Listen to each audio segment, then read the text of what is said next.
ఏరాయన? హ్మ్. ఏరాయన సనాతన్? ఆయన ఎప్పుడొస్తారనంటే ఆ పార్టీకి అన్యాయం జరుగుతుంది. ఆ పార్టీలో బాగా బ్యాడ్ అయిపోతుంది రాష్ట్ర ప్రజల దృష్ట్యా అంటే అప్పుడొస్తారు. కాదు.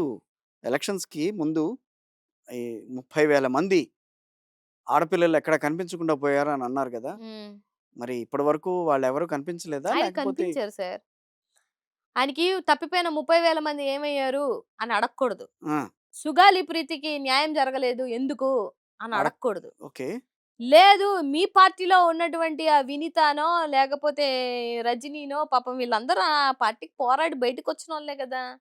సో, ఈళ్ళ ఆడబిడ్డలకి ఎందుకు న్యాయం జేయలేదు అనని అడగకూడదు. హ్మ్.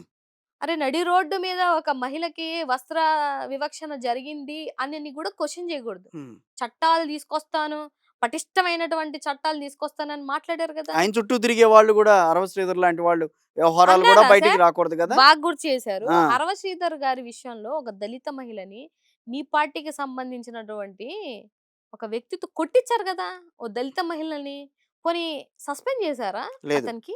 లేదు. మళ్ళీ విప్ అని జెప్పి ఢిల్లీకన్నా, అక్కడికి, ఇక్కడికన్నా బానే బ్రహ్మాండంగా తిప్పుకుంటున్నారు గదా! యెస్. అవును. మరి ఏంటిది ఇదంతా రాష్ట్రంలో ఉన్నటువంటి ప్రజలకి, మహిళలకి కనిపించదా? హ్మ్. కనిపించకుండా ఉంటదా?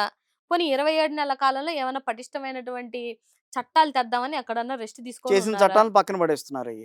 మరి అదే అంటున్నాను సార్. దిశ చట్టం అసలు నాకు చాలా బాధేసినటువంటి విషయం ఏంటంటే, అసలు దిశ చట్టానికి ఉన్నటువంటి ప్రియారిటీ వేరు. ఆ దిశ చట్టానికి భయపడి గూడా ఎవరైతే ఈ ఉన్మాదులున్నారో, పేటరేగిపోదాం అనుకున్న వాళ్ళందరూ గప్‌చుప్ అయిపోయినటువంటి సందర్భాలు. ఏది? మన జగనన్న హయాంలో. మహిళలు పోలీస్ స్టేషన్‌కెళ్ళినా గూడా మగ వ్యక్తులతో మాట్లాడడానికి ఇబ్బంది పడతారేమో, అని పోలీస్ పర్సనల్‌గా స్టేషన్‌లు గూడా ఏమైనా చేస్తే ఏర్పాటు చేస్తారు. మహిళా పోలీసులను గూడా పెట్టారు. అది తప్పుట అట్ట పెట్టకూడదుట. ఆ! అట్ట పెట్టకూడదు. నిన్న మరి ఇంకెట్ట మినిస్టర్ పెట్టాలి? మాట్లాడుతూ చెప్తున్నారట్ల. కాదు. ఇంక ఆ! అనితక్కకి ఎట్ట పెట్టాలి? అసలు దిశ చట్టం విలువ తెలుసా? నీకు తెలీదు. ఈ సొగం సొగం చదువులో మరి నాకైతే తెలీదు గాని సార్ ఆవిడకి. హ్మ్. ఆవిడకి తెలీదు. ఏ రోజైతే మీరు కాల్ చేశారో ఆ రోజే మహిళా రక్షణకి ఆహ్, తొక్కి పడేశారింక. తొక్కారు గాబట్టే ఇవాళ ఎంత అన్యాయాలు జరుగుతున్నాయి సార్. ఎంత బాధాకరం. ఎంత బాధేస్తున్నటువంటి ప్రజలు సిట్యుయేషన్ సార్. నిజంగా వీటన్నిటి మీద దృష్టి వాళ్ళ కేంద్రీకరిస్తారండి. ఛానల్‌లోనే ఆ! చెక్ చేశారు మన యాప్‌ని. ఆహా! వాళ్ళ ఛానల్స్. ఓకే. అసలు డైల్ చేస్తే ఎళ్తందా? పోలీసులొస్తున్నారా? లేదా? అని వాళ్ళ పచ్చ అవును. అప్పుడు ఛానల్‌లోనే చేస్తే వచ్చారు పోలీసులు ఇమ్మీడియేట్‌గా. ప్రతి ఒక్క మహిళ దగ్గర ఆ యాప్ ఉండేది. సరే నీదేదో తెచ్చావు కదా! శక్తి యాపు. ఏం హ్మ్. చేస్తుంది? ఎక్కడన్నా పడుకొని నిద్రపోతుందా? అసలుందా? ఆ యాప్ పనిచేస్తుందా? అమ్మ పెట్టదు అడక్క తిన్నా తినదని ఎన్ని వేల మంది మహిళలకి దిశ యాప్ ద్వారా, దిశ చట్టం ద్వారా న్యాయం జరిగింది సార్. మహిళా పోలీసులకి ఎంతమందికి రిక్రూట్‌మెంట్ అయ్యాయి? రైట్. అవును. వాళ్ళందరికి ఎంత ఆపర్చునిటీస్ వచ్చాయి. ఒక ఒక ఇన్‌సెక్యూరిటీతో పోలీస్ స్టేషన్‌కెళ్ళాలంటే మహిళకి ఒక చిన్న భయం ఉంటది. ఆ అవును. భయాన్ని తీసేసినటువంటి వ్యక్తి జగన్మోహన్ రెడ్డి గారు. ఇలా తాగినటువంటి భర్తలకు గాని, అడ్డగోలుగా బిహేవ్ చేసే భర్తలకు గాని ఒక భయం కలిగింది. అమ్మో! ఈళ్ళు దిశ పోలీస్ స్టేషన్‌కెళ్ళిపోతార్రా నాయన మనం జాగ్రత్తగా ఉండాలి అని ఒక భరోసాని క్రియేట్ చేసినటువంటి వ్యక్తి జగన్మోహన్ రెడ్డి గారు. మీరు ఇవాళ దాన్ని నిర్వీర్యం చేశారు అనంటే మీకు మీ మీ ఆలోచన దృష్టి ఏంటిదో రాష్ట్రంలో ఉన్నటువంటి ప్రజలకు అర్థమైపోయింది. యెస్. వీళ్ళ వీళ్ళ యొక్క ఆలోచన విధానాలు జనాలకి తెలియాలనే నేను కోరుకుంటాను సార్. యెస్. అందులో వాళ్ళకై వాళ్ళే నిప్పు పెట్టుకున్నట్టు సక్సెస్ అంటే అయ్యాం. జనం గూడా నిజంగా ఇవన్నీ చూస్తున్నారని అంటారా? వాళ్ళలో 200% చూస్తారు సార్. కనిపిస్తోందా కనిపిస్తది. మార్పనేది? చూస్తారు. హ్మ్. వాళ్ళు చాలా తెలివైన వాళ్ళు సార్. అంటే నీకన్నా, నేనెందుకు నాకన్నా, అంటున్నానంటే ఆ సబ్జెక్టు ఆ! రాజకీయ పార్టీల కన్నా, హ్మ్. మనం సో కాల్డ్ సీఎం, పీఎం అనుకున్నా వాళ్ళు చాలా తెలివైన వాళ్ళు. వాళ్ళన్నీ అబ్జర్వ్ చేస్తారు. ఎప్పుడు ఎక్కడ అదే నేనంటాను 4 సంవత్సరాలు 6 నెలలు మంది, చివరి 6 నెలలు వాళ్ళది. హ్మ్. కొడితే పెద్ద పెద్ద పార్టీలే పోయాయి. అది అవును. పెద్ద విషయం ఏం గాదు. సో, వాళ్ళు అంటే అంటే సామాన్య ప్రజలకి కొన్ని విషయాల్లో ప్రజలు ఇప్పటికే కొంత అవగాహనకొచ్చారేమో అని అనిపిస్తోంది కొన్ని విషయాల మీద. వచ్చారు కదా సార్. హ్మ్. రాకుండా ఏం లేరు. అంటే నిన్న వాళ్ళు తూర్పు మీరు గోదావరి జిల్లా గ్రౌండ్ లెవెల్‌లో వీడియోస్ చూస్తే హ్మ్. మన ఛానెల్స్ పక్కన పెట్టండి. న్యూట్రల్ ఛానెల్స్ చాలా వస్తున్నాయి. న్యూట్రల్ వాయిసెస్ చాలా వస్తున్నాయి. తర్వాత ఇంటెలెక్చువల్స్ చాలా మంది మాట్లాడుతున్నారు. వాళ్ళ పార్టీ వాళ్ళలోనే గుసగుసలు. హుహు. హ్మ్. అనవసరంగా మా వోళ్ళు ఇలా చేసుకుంటున్నారు అననేది రెచ్చిపోయి హ్మ్. రోజుకి 3, 4 అరెస్ట్‌లు, అవును. ఇబ్బందులు, అవమానాలు. ఇటు చూసుకుంటే క్యారెక్టర్ అసోసియేషన్స్ ఒకటి కాదు సార్. అంటే మీకంత ఖాళీగా ఎలాగున్నారు? ఈళ్ళేం పని చేయట్లేదు కాబట్టి ఖాళీగున్నారు. హ్మ్. ఇప్పుడు అనిత గారికి చాలా పనుంటది. ఇప్పుడు ఆవిడ నిన్న ఒక మాట అన్నారు. ఆహ్, రాష్ట్రంలో ఉన్నటువంటి ప్రజలందరికీ చెప్తున్నాను. హ్మ్. సో, జగన్మోహన్ రెడ్డి గారు నమ్మొద్దు. తల్లిని, చెల్లికి న్యాయం చేయలేదు.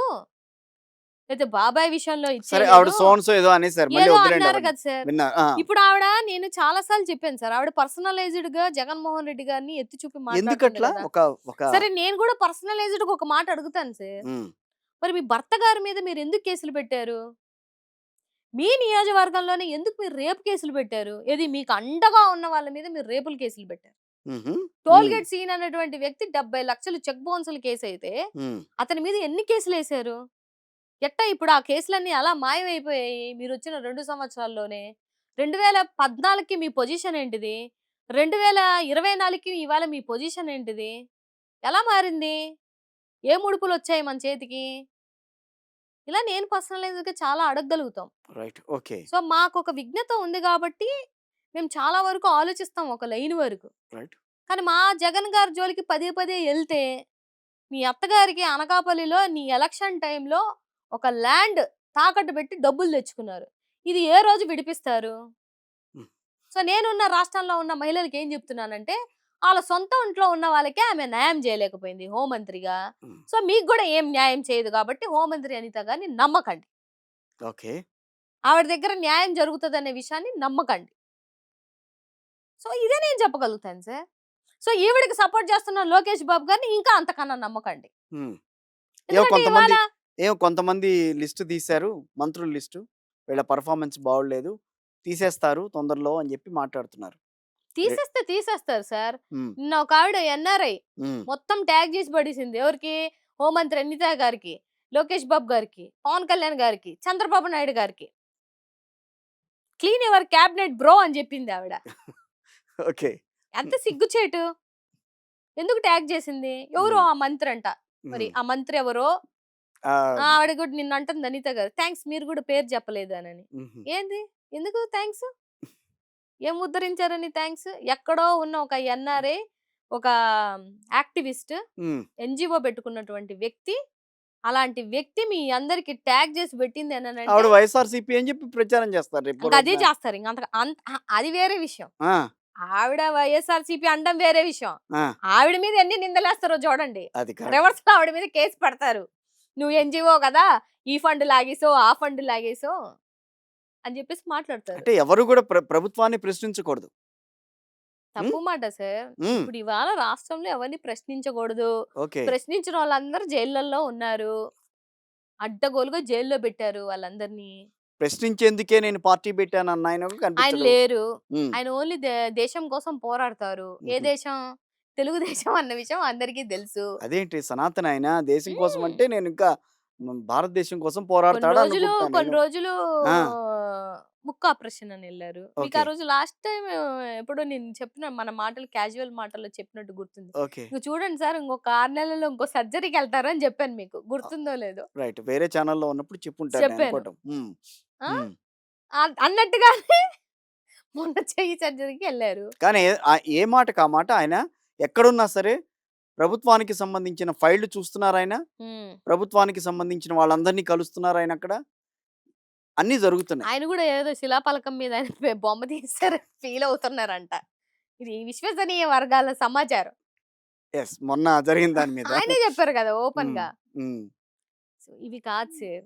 రైట్. అది మీరు, నేననేదది. మీరు, మీరు జనాలకి కళ్ళబొల్లి అబద్ధాలు చెప్పి, ఆ రోజు కారెక్కారు, కారు కింద పడుకున్నారు, ఇక్కడ జేశారు, అక్కడ జేశారు. ఆ! ఎంత చేసినటువంటి మీరు, ఇవాళ రాష్ట్రంలో ఇన్ని అన్యాయాలు జరుగుతుంటే నోరెందుకు ఎత్తలేకపోతున్నారు? నీ సొంత నియోజకవర్గంలోనే దళితుల్ని బహిష్కరిస్తుంటే నోరెందుకు ఎత్తలేకపోతున్నారు? పిఠాపురంలోనే ఎంతోమంది ఆడబిడ్డలకి అక్కడున్న టీడీపీ వ్యక్తులు కూడా రేప్ చేసి మైనర్ బాలికని చేస్తే మీరెందుకు నోరెత్తలేకపోతున్నారు? సుగాలి ప్రీతి రాగానే వెంటనే న్యాయం చేస్తానని ఎందుకు న్యాయం చేయలేకపోతున్నారు? సో, ఇది రాష్ట్రంలో ఉన్నటువంటి ప్రజలు గమనిస్తే చాలు.